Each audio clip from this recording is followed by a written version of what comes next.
Special video for Vlogadome explaining ideas 1 that I put up on YouTube and is surrounded by words over on the website. What I've decided to do after 5 years of looking at information and pumping out information to people is to actually have a look, have a recap on everything and decide what we know what's happened, decide what we've got, what they will probably do next, and maybe edge into what they should probably do next. But most probably effort will go into what they will do next and what actually will be the effects of what they do next. So obviously what we've got as our great big grunty thing is too much debt in the Western world.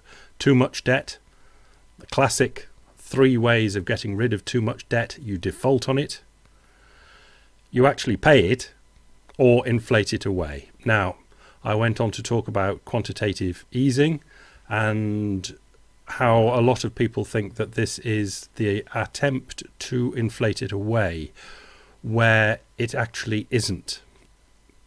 What quantitative easing is a stopgap filler to try and keep things from imploding while time goes by, and hoping that in that time the whole world economy recovers and growth comes back, because you've got default on debt, pay debt back, or inflate it away. If you're going to, whichever it was, pay the debt back, you must have growth, because almost inevitably you will be paying interest on that debt, and you need growth in your own income to get on top of it.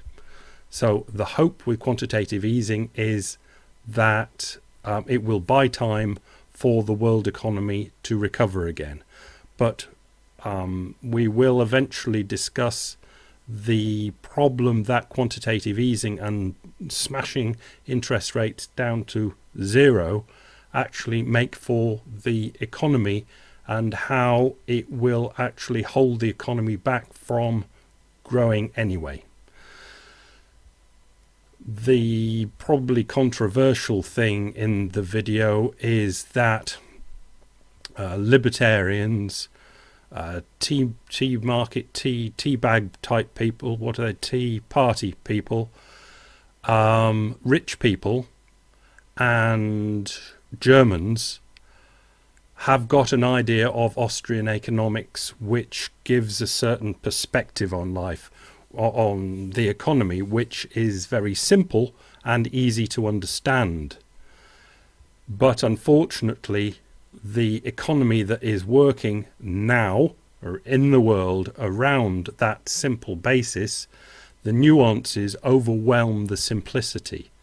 And it is the people like libertarians, Tea Party people, rich people and Germans who are blinkeredly going one way because they can't see the subtleties, and they must be taken into account. It must be noted that they are being wrong, point out obviously what the subtleties are that overwhelm their simple view, and accept the fact that between them they are very influential parties that will have an influence on what will happen going forward, although they are not horribly wrong, but just plain wrong with their very, very basic, simple outlook. So that's especially for the Vlogadome people. I'll put a link to Over the Peak if you want more words, but basically what I'm going to try and do now is, as I say, after 5 years of putting as kind of nuanced information out as possible, in other words, trying to be a decent news media outlet of putting all sorts of just information out there without any slant on it, I'm going to attempt to kind of a roundup which will inevitably lead towards actually taking a stance here and there, but not everywhere, because even after 5 years, I appreciate that the subject is so huge and complicated that I am only scratching the surface. But I think that after 5 years of doing it, most day in, day out, I can allow myself a bit of leeway to have a few opinions at this stage of the game. And if life follows like it has now, I'll put up the simplified version here on Vlogadome. Yeah, I'll just put up a quick simplified version. Save you listening to the long YouTube if I put it there, or reading stuff on the website. Okay, that's it. Thanks. Bye.